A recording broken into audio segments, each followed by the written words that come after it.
have forms. See, have form includes has which represents that. So the example are, I have written a letter, he has eaten a chocolate, she had played the chess, they have eaten the fruits. See children, we have used all the set of have form of auxiliaries here, but with a different time duration, with a different situation. That is, I have written a letter. See here, the work is already completed by me because I am here alone. I means, okay, that's why we have to use the have form. And whereas with the second one, that is he has, I have taken. Why here have and has is here? Because it is rule that we have to make use of has whenever we are using the third person singulars. Then we have to use only the has form of auxiliary with the third person singulars. See, he has eaten a chocolate. Yes, this is in the present tense. Just now the work is completed. She had played the chess. See, you might have get doubt now because he is also third person singular, she is also third person singular. Here I have used has, but here I have used had. Why? Because see, here this sentence, it represents the present tense, whereas this sentence, she had played the chess. See, had represents the past tense. That's why we are referring had in the past tense. That is, she had already played the chess. They have eaten the fruits. See, again I have used have here because they is a third person plural form. Yes, that's why we must make use of have form whenever we are using third person plurals. Fine. So this is all about the primary auxiliaries. See, I hope you all have understood very clearly about the primary auxiliaries and its forms and usage. See, how the primary auxiliary is denoting the time duration. In the same way, the modal auxiliaries has some specialities and some specifications. Okay. We are about to discuss one more kind of the auxiliary, that is modal auxiliaries. What are modal auxiliaries? Let us see and understand. Modal auxiliaries denote certain feelings, moods and possibilities. So as you know better, that is, the primary auxiliary denotes the time duration in the situation.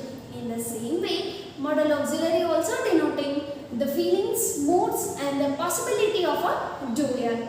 Okay, that might be a subject or the object. Yes, we'll see which are the modal auxiliaries. May, can, might, could, will, would, shall, should, must, used to, need, ought to, etc. are the modal auxiliaries. So these are all the set of modal auxiliaries which denotes the feelings, moods and possibility. Yes, when we go with the examples, you might be clear with the usage and how it is used. Yes, so let's go with the examples and let us know more about the modal auxiliaries. So as it indicates, the modal auxiliaries indicates the feelings, moods and possibilities. We'll see some of the modal auxiliaries we'll see some of the modal auxiliaries. First one is can. Okay, it includes even could also. Okay, denotes the possibility. Can and could include the possibility. See, it includes the moods, feelings and possibilities, right? So here can denotes the possibility. You can come in. Okay, possibility. He may come or may not come. Yes. And also one more modal auxiliary, that is may.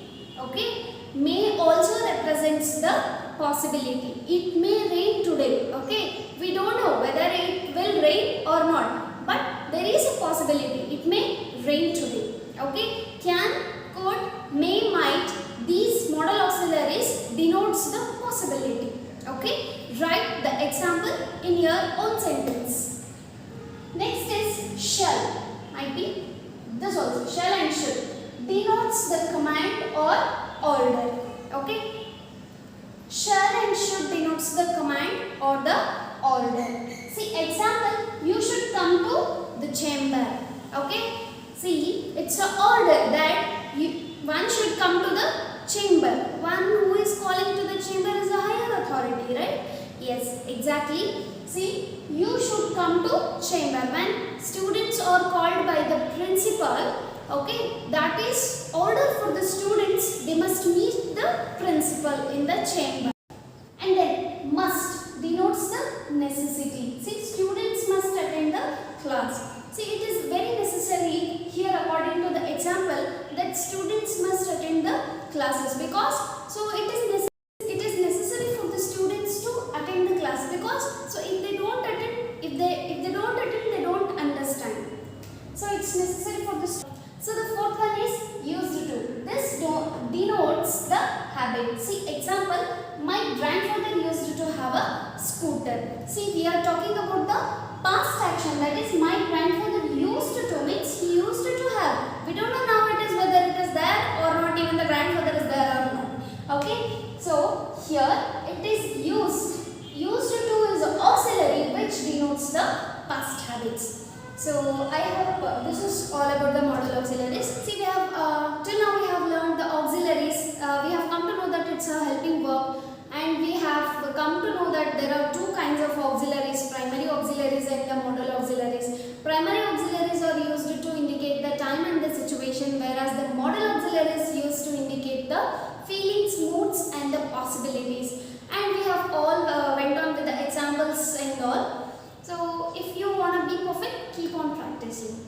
Okay, this is all about the auxiliaries. Thank you. If you have any doubts, please let me know. Students, this is the chart of the verbs which has the auxiliaries. So again, auxiliaries are differentiated into two kinds. One is primary auxiliary and the modal auxiliaries. And then again we go with the three forms of the primary auxiliaries. That is be form, do form and have form. So be form again includes the verbs like am, is, are, was, were, and do form includes do, does, did. Have form includes have, has and had. So you can refer this chart for your reference and you can write the examples. Again you can come with the modal auxiliaries. So it includes the auxiliaries like shall, will, should, would, may, might, can, could, must, ought to, need to, used to. So these are all the examples, the auxiliaries of the modals. You can use it in your own sentence, however it is convenient. So here is your worksheet. You have to complete this worksheet using the verbs given in the option. So it's better, there are some 6 examples given here, right? It's better if you write just n number of examples for the perfections. So after writing the worksheets, please just forward it to me so that I can correct and let you know how you have worked out. See, auxiliaries are very important. This is the basic concept of the grammar. I think you all need the perfection and mastery in this. Please work with this.